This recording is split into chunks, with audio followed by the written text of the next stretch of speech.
चलिए तो फिर शुरू करते हैं। तो फिर आज सबसे पहले अपन डिस्कस करेंगे रेडिंगटन लिमिटेड को।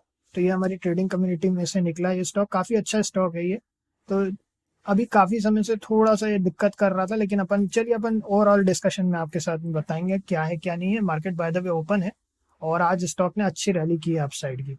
तो अभी करंट प्राइस चल रहा है 158 रुपीज़ का, बुक वैल्यू है 88.6 रुपीज़ की। रेडिंगटन जो है वो 1993 में बनी हुई कंपनी है और ये company supply chain solutions provide करती है इंटरनेशनल कंपनीज को और इंडिया में भी कई कंपनीज को। और ऐसे काफ़ी अच्छी कंपनी है। अगर देखा जाए इनकी सर्विसेज के तौर पे देखें तो बड़ी बड़ी कंपनियों के साथ एसोसिएटेड है, एप्पल, नोकिया, AWS के साथ में and all, red hat and SanDisk and McAfee मानी जानी कंपनियां हैं ये। उनको ये सप्लाई चेन सॉल्यूशंस प्रोवाइड करते हैं। एक और चीज़ अगर अपन देखें यहाँ पे, तो इनके इंटरनेशनली भी इनके टाइज हैं, जो कि इंटरनेशनल टाइज में इन्होंने बताया था। इंटरनेशनल टाइज के बारे में यहाँ पे जैसे दिया हुआ है कि major presence in Turkey, UAE, Singapore, Saudi Arabia, Nigeria, Qatar, in global market, मतलब ग्लोबल मार्केट में भी इनके टाइज हैं। चलिए चलते हैं देखते हैं। तो अभी जो ये जो कंपनी है, काफी समय से आप यहाँ पे देखेंगे तो एक बड़ा यहाँ पे फॉल आया था, उसके बाद ही यहाँ सस्टेन करके आज अपसाइड की रैली दी है इन्हें। ठीक है। अगर प्रोज की बात करें, इसमें कौन से इन्होंने कुछ नहीं लिखा है। प्रोज में देखें तो stock is providing good dividend yield, अच्छी डिविडेंड यील्ड प्रोवाइड कर रहा है।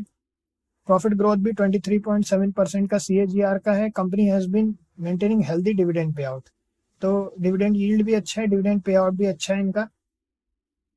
तो अब इसके बाद चलते हैं क्वार्टरली रिजल्ट्स की तरफ चलें। अगर अपन तो देखें, अगर मार्च 2023 से जून 2023 में इन्होंने जो सेल्स की थी 21,849 से 21,187, ये कम हो गई है सेल्स इनकी।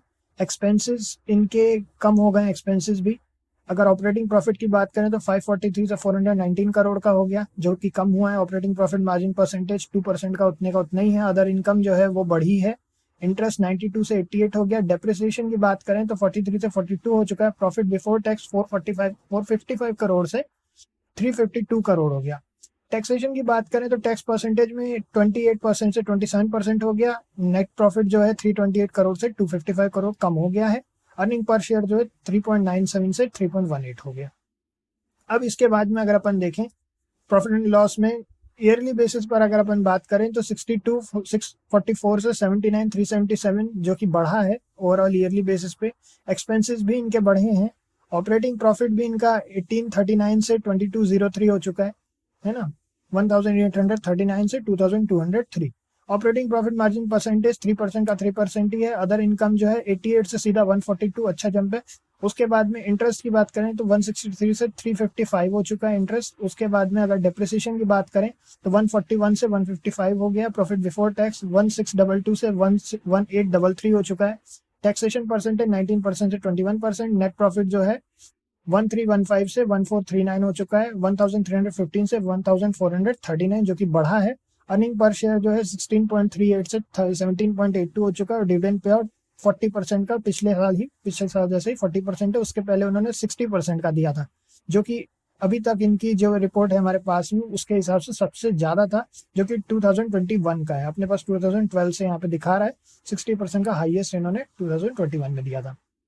अब अगर अपन इनकी बैलेंस शीट पर चले तो शेयर कैपिटल जो है उतने का उतना ही है। अगर रिजर्व्स की बात करें तो बढ़ाए हैं रिजर्व्स इन्होंने।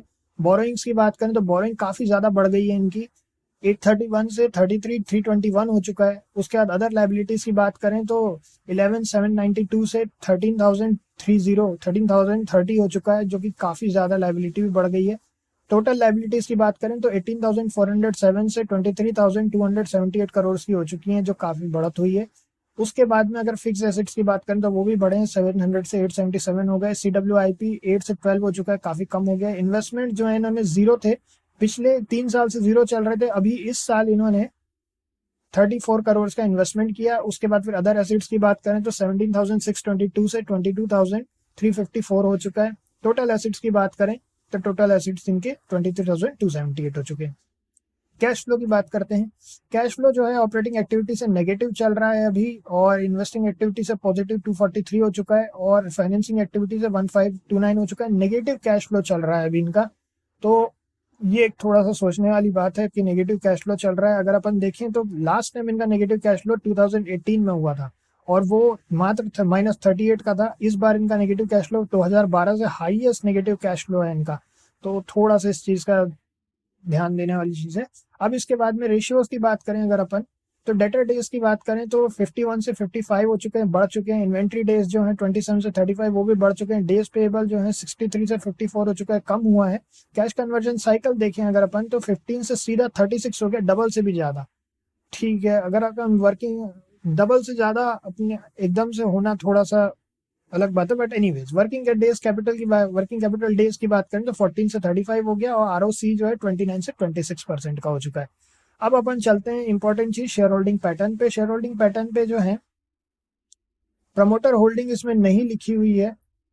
प्रमोटर होल्डिंग इसमें नहीं, यहाँ प्रमोटर होल्डिंग ओके, इन्होंने क्वार्टरली बेसिस पे नहीं लिखा है लेकिन ईयरली बेसिस पर है। चलिए प्रमोटर होल्डिंग देखें तो इनकी जीरो है प्रमोटर होल्डिंग। एफआईआईज की होल्डिंग है 59.22% की, डीआईआईज की होल्डिंग है 17.04% की। मतलब कुल मिलाकर के इनकी ज्यादातर होल्डिंग एफआईआईज के थ्रू है और प्रमोटर्स की कोई होल्डिंग नहीं है इसमें। गवर्नमेंट होल्डिंग जो है 0.03% की और पब्लिक होल्डिंग जो है 23.36% की है। अब देखिए प्रमोटर होल्डिंग ना होने के पीछे वजह बड़ी सिंपल हो सकती है कि ये जो कंपनी है ये मेजोरिटी फॉरेन इन्वेस्टर्स ही चला रहे हैं, इसी वजह से ये एफआईआई की होल्डिंग इसमें ज़्यादा है, प्रमोटर्स की होल्डिंग नहीं है। बट खैर चलिए, इससे अपने को एक आंकड़ा नहीं मिल पाया कि प्रमोटर्स का क्या भरोसा है कंपनी पे, क्या है क्या नहीं है। बट अपन एक आइडिया लगा सकते हैं अगर अपन इसमें चलें वापस थोड़ा सा, तो एफआईआई क्या कर रहे हैं। तो एफआईआई ने अपनी होल्डिंग थोड़ी सी कम की है, लेकिन जो मार्च 2022 से मार्च 2023 में इन्होंने काफी अच्छी बढ़त की थी, उसके बाद फिर थोड़ा सा कम किया है होल्डिंग को। तो जो सबसे हाईएस्ट होल्डर है उनके बेसिस पे अपन बात करें तो थोड़ा सा कम किया है। और प्रमोटर्स का तो वही जीरो का जीरो ही है। प्रमोटर होल्डिंग जो थी 2017 के बाद से कुछ भी नहीं है। ठीक, चलिए चलते हैं। अब अपन चलते हैं इनके चार्ट पे। चार्ट को हम ओपन कर देते हैं आप लोगों के लिए। तो इसमें देखते हैं, चलिए देखिए काफी बड़ी एक अपसाइड रैली इसने लिया था इस स्टॉक ने, और उसके बाद से आज 15 मिनट टाइम फ्रेम पे काफी बड़ी रैली लिया था। अपन डेली टाइम फ्रेम पर चलते हैं।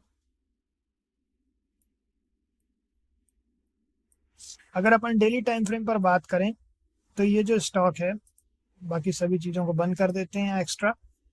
स्टॉक में एक बड़ा फॉल आया था। अब ये जो फॉल है इसके बाद अगर अपन पिविट्स को अगर देखना चाहें, पिविट्स वैसे काफी क्लटर कर देते हैं चार्ट को, तो अपन पिविट्स को बाद में देखते हैं। इस लेवल से यहाँ से इसने रिजेक्शन लेना शुरू कर दिया है। अगर अपन लेवल से यहाँ पे ड्रॉ करना चाहें तो एक लेवल है जहां से इसने रिजेक्शन लेना शुरू कर दिया है। ठीक, तो फिर अगर अपन देखें तो इस लेवल से जहां से इसने रिजेक्शन लिया है, अगर ये वाली लाइन हमने पहले जो एनालिसिस के लिए खींची थी, अब अपन देखते हैं। अब यहाँ पर एक और लेवल है जहां से कि ये 160.10 के बाद अगर ये 160.10 को क्रॉस करता है तो हो सकता है कि ये थोड़ा सा अच्छा अपसाइड रैली फिर से दिखाए। अभी तो इसने क्या है, काफी बड़े फॉल के बाद एक रिवर्सल का साइन दिया है, बट अब वो रिवर्सल कितना बड़ा रिवर्सल होता है वो तो ओनली टाइम विल टेल। क्योंकि अभी आज तो इसने रिवर्सल किया और अच्छी खासी रैली ली है 2.76% की। बट देखते हैं, हमारी अगर हम एंट्री प्लान करेंगे तो 16.80 के 160.80 के बाद 160.80 के बाद ही हम प्लान करेंगे। और इनफैक्ट अगर थोड़ा सा और अगर अपन लेना चाहें तो 161 के बाद प्लान करें तो सबसे अच्छा, सबसे सेफ्टी रह सकती है। बाकी ये स्टॉक की अगर अपन बात करें तो अभी सुपर ट्रेंड भी इसमें नेगेटिव दिखा रहा है, तो थोड़ा सा वेट करने में कोई बुराई नहीं है। लेकिन सुपर ट्रेंड का जो लेवल्स है वो बहुत ऊपर जा चुके हैं, बहुत ज्यादा ही ऊपर जा चुके हैं, 173 तक जा चुके हैं। तो अगर अपन अपने लेवल्स के अकॉर्डिंग देखें तो 161 के बाद थोड़ी सी बाइंग आ सकती है इसमें। अगर अपन सेलिंग के पर्सपेक्टिव से बात करें तो अब तो ये कैंडल लो ही अपने लिए सेलिंग पॉइंट रहेगा। अगर अपन थोड़ा सा इधर देखें तो ये कैंडल लो जो है, मतलब कि आपका 153.10, ये हमारे लिए सेलिंग का एक बेस बन सकता है 153.10। उसके बाद हो सकता है फिर थोड़ा सा और फॉल आए। बाकी अदर देन दैट इतना ही है इसमें। तो 161.00 और ऊपर के साइड के लिए और नीचे की साइड के लिए 153. एक बार फिर से बता देते हैं हम लोग को 153.10। तो इतना ही है। बाकी इसी तरह हम अपनी एंट्री एग्जिट प्लान करेंगे। अपना भी अपनी पोजीशन साइजिंग का हमेशा ध्यान रखिए, स्टॉप लॉस का ध्यान रखिए। चाहे कितनी अच्छा एनालिसिस हो, बिना पोजीशन साइजिंग के कोई भी एनालिसिस काम नहीं करेगा, क्योंकि आपके लॉसेस बड़े हो जाएंगे अगर आपकी पोजीशन साइजिंग सही नहीं रहेगी। ठीक है। और स्टॉप लॉसेस का हमेशा ध्यान रखिए। इस तरह के स्टॉक्स में या कोई भी स्टॉक में अगर आपका स्टॉप लॉस फिक्स नहीं है तो पहले उसको तय करके ही एंट्री कीजिए और आराम से अपना ट्रेड कीजिए रिलैक्स होके। ठीक है, चलिए इतना ही है। नेक्स्ट में मिलते हैं। ओके।